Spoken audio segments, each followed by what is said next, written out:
I have the hard job about talking about something that doesn't have pretty numbers and graphs attached to it, but this should be interesting. Again, I mentioned yesterday I work for the Michigan Environmental Council. I'm their agriculture policy director. I cover kind of all things related to ag and the intersection of ag and surface water issues. So surface water management, wetlands, nutrient runoff. Like Becca said, I'm here to kind of recap on the summit that we hosted about a month ago up in Ann Arbor. Laura was there, Margaret, Rem, Gray. That's everybody, yeah. Get into it. So just real quick, MEC is a 501c3 member-based organization in Michigan. We deal with kind of all things environmental policy, from agriculture to energy infrastructure, transportation, waste management, environmental justice, kind of everything in between. So the summit, this was the working title of our summit, Improving Models of Nutrient Loading and HABs through a Watershed Scale Approach that emphasizes soil health and upland farming practices. Kind of vague, we'll get into what some of the details were in that, but the summit itself was sponsored by Sigler, if any of you know them, up in Ann Arbor, the Cooperative Institute for Great Lakes Research. They put on a couple summits a year, as well as fund other research opportunities through graduate students. We had pretty decent spread of organizations that attended the event. We had about 22 or 23 individuals on both the public and private sector, as well as some NGOs. So, kind of how did we get to this summit? Kind of what led us to proposing this idea to Sigler, and why would MEC be the one that sponsored this, or the one that kind of coordinated this?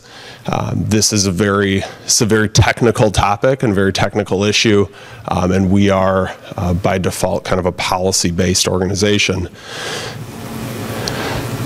We talked a lot about Lake Erie yesterday. That's one of the main issues that I deal with, one of the bigger picture issues, especially regionally. I spend a lot of time listening to folks in the ag sector tell me that they are doing enough and that people need to get off their back. And I hear a lot of people everywhere else saying ag needs to do more. Pulling that back even further, since we are in Ohio, I spend a lot of time hearing people in Michigan say that Ohio needs to do more because they have a bigger share of the watershed. And I hear people in Ohio saying, we have passed these different policy initiatives, we have issued these executive orders, Michigan needs to step up their game from an administrative standpoint. The truth for both of those is kind of somewhere in the middle. So that was kind of the backdrop of all this is nutrient loading. What really led me to this was part of my work at the council. We deal with solid waste management, and we, being the collective state, is working on revising our solid waste management laws, and part of that is around compost and compost application. I hear a lot of composters telling me, if only we had a bigger share of the market, if only we were able to sell more widespread to folks in the ag sector, compost, improve soil health and all the list of benefits that goes along with improving soil health. The problem from a policy perspective is that we don't have a great quantitative basis to justify the improvements that soil health have on in-stream water quality.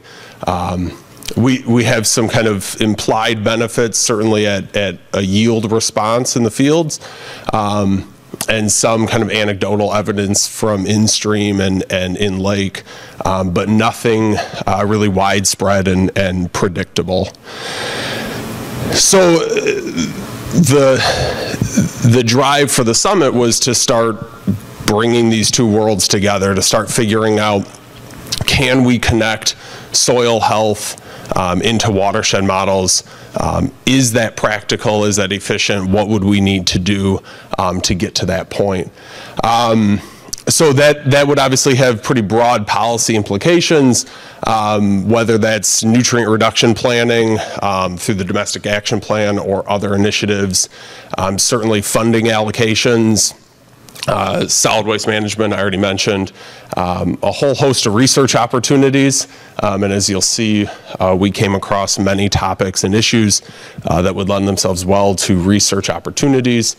And I think most importantly, kind of a unifying message or a unifying approach that both the ag sector and kind of the urban sector can work on. Because quite frankly, I mean, soil health and improvements to it are something that needs to happen across the landscape, not just in agriculture and not just in cities. So I'm going to run through kind of quickly, just give you guys an overview of what the types of things we talked about at the summit. I'm not going to go super in depth on a lot of this.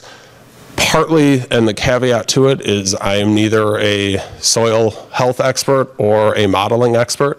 I'm really good at discussing that with people like legislators and agency folks, but we're not going to get too far into the weeds here. So we started off talking about, so what is soil health? It's a pretty broad term that a lot of people throw out there. USDA focuses more kind of on the function of soil, and is soil able to perform the necessary ecosystem functions that it should. That's also kind of how that was the lens we took with this as well. Various types of soil functions, nutrient cycling, pest suppression, things like that. We really quickly realized at the summit that we could spend days discussing different soil health characteristics, different functions of soil, and the purpose of soil health. But for the purposes of this and keeping in mind on the ag sector, we wanted to focus in on hydrologic flows, NMP retention, and then yield stability and yield resilience for a farm. So those were kind of the main functions that dictated or helped kind of guide our conversations throughout the summit. We got into, what are some of these indicators to better understand what soil health is. Generally, they're broken into chemical, biological, and physical. You can see examples up there of indicators that speak to each of those kind of classes of indicators.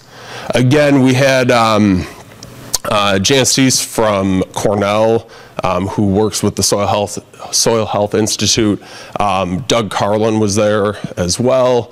And so this was a really good opportunity for them and some of the other soil health experts in the room to kind of go back and forth with the watershed modelers to talk about kind of what goes on in the soil. Margaret asked several questions yesterday about better understanding of those interactions of phosphorus, not only from a microbe standpoint, but just from a plant uptake. And so there was a lot of back and forth, just kind of getting folks up to speed and asking questions on, of the soil health folks and the watershed modelers.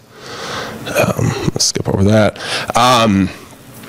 So within these indicators, which obviously are different, either measurable or observable characteristics, they speak to different processes or functions within the soil. So again, I'm not going to dive real deep into this, but just again to give you kind of a flavor of the breadth of things that we talked about over the 2 days.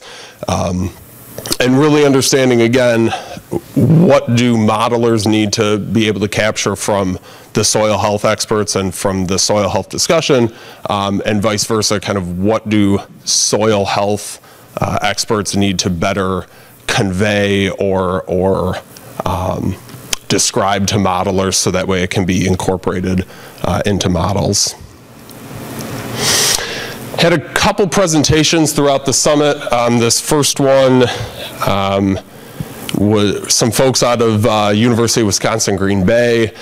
They are early on in an edge of field research project funded through GLRI. They are their partner on it. Their main partner is Purdue on that project. They have 14 edge of field sites across 5 states, and they are looking at how management changes affect soil health in the field, and then what does that look like for edge of field water quality. I put this up here, and they at our summit, they had just finished their kind of second round of sampling where they actually had some numbers that they could discuss and share with the group. I'm not going to get into their results, but I put this up here mainly to let people know that this is going on, that this is it's a 5-year project. There were several folks in the room at our summit that weren't aware of this, but obviously in the space of connecting soil health with water quality, this is relevant research, and so if folks are interested in this would be a good group to connect with. The other presentation, which I realized last night, I left out their slide on it. We had some folks out of Colorado State present as well. Keith Postian's team, who has done a lot of work with the Comet Farm tool, looking at greenhouse gas sequestration that results from different management practices in the field. And so they are now looking at how do you adapt the Comet Farm tool to incorporate watershed health and overall water quality. So kind of taking traditionally greenhouse gas sequestration models and modifying them for water quality.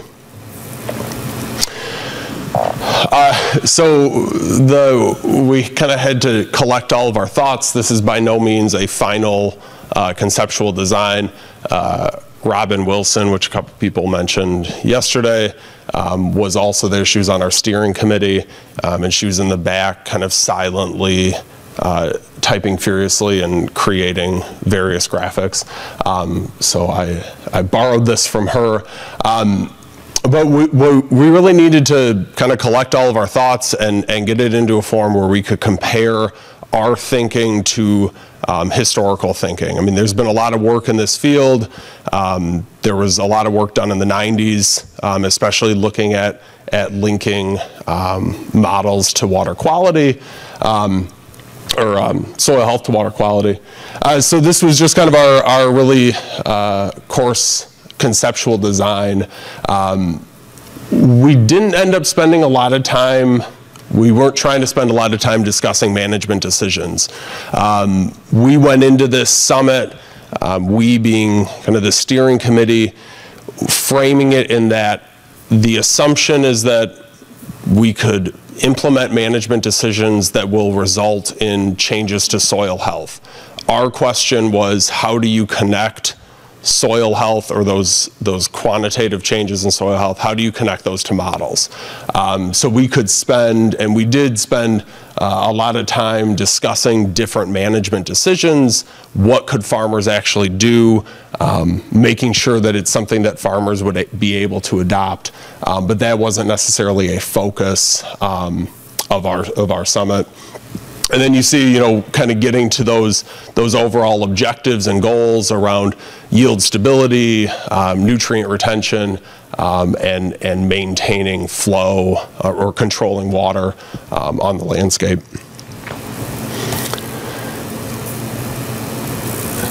So I kind of posed the question early on. I said, so what's the best model? What's the most viable model to start including soil health parameters into this? The answer really quickly was, we could pick any of them. It's mostly about modelers just understanding what needs to be included in that model and what needs to be tweaked. But there are a lot of different and viable options kind of for the best model. some models already kind of implicitly include soil health within them. They are, again, these aren't really like explicit in there, but you can draw the connection between soil health changes and inputs into models.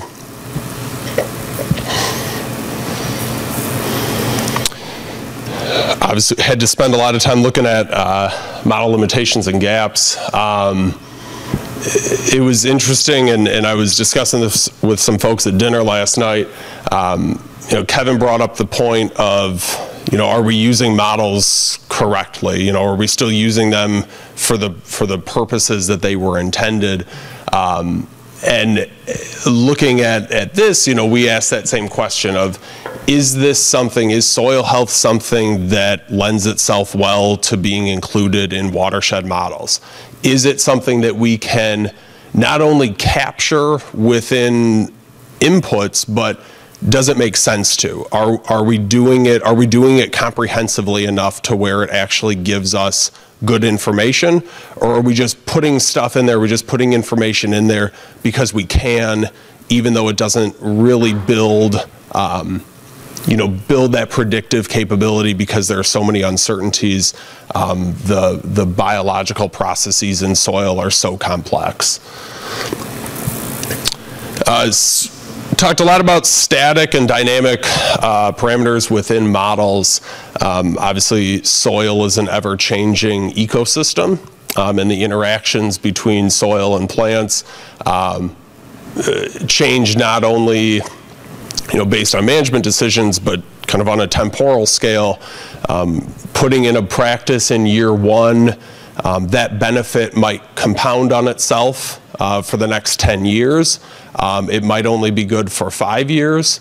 And how well can models account for those dynamic parameters within the model? Again, kind of talked about the temporal influence of BMPs. Always a need for more data. What is the right soil health information to be collecting? Again, there's a whole host of things that we could be collecting information on, but we definitely need a better understanding from kind of the soil science part of this to connect with the modelers to better understand what are the right information you should be collecting in the field. Need for more edge of field projects, and then importantly, kind of a platform to collect or consolidate all of that information in one place rather than having to jump from study to study. A lot of people brought up, they said, we collected data back in the 90s or back in the 80s or the early 2000s that we weren't thinking about soil health, and we were collecting all this information, and there might be stuff back there that would lend itself well to this discussion. So part of this might be sitting down and going back and just mining data and studies that we've already collected. I thought this was an interesting research question, or just interesting thought that came up several times in our summit, and I thought was pertinent to this group. We generally know that soil health improves infiltration. Is it good to be promoting that in a tiled system? I'm not going to comment on that one way or the other, but it is was something that came up, and again, I think fits in well with this group. Similarly, gaps on the soil health side of it as well. Again, need for more research, better identification of kind of what we're talking about when it comes to soil health and what we need to be measuring and measuring more efficiently.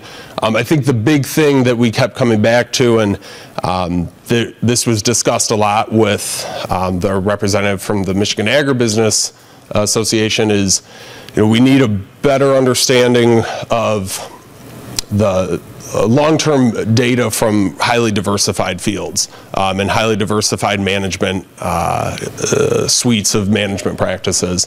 I think as farms are looking more and more at different ways to implement conservation, we need to know how those diversified systems are going to impact soil health. and ultimately water quality.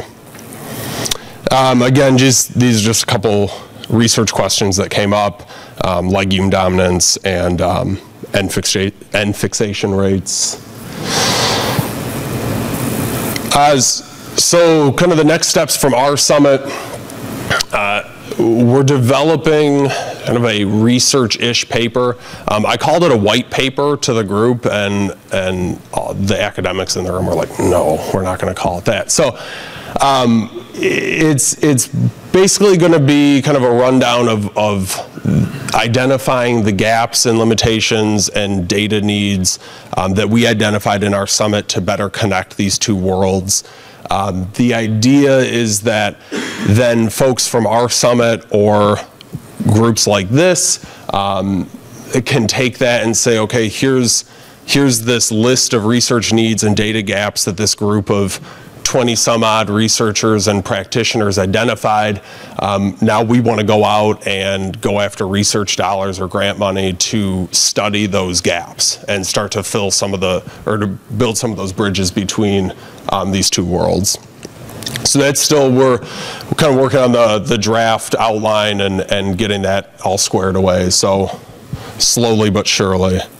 And then ultimately, it's about continuing the conversation and collaboration between folks in this room, policy implementers, and practitioners to again see if connecting these two worlds is feasible, and if it is, kind of what we need to do to get to that point. So with that, I know it's kind of open discussion after this, but I'll have time for questions.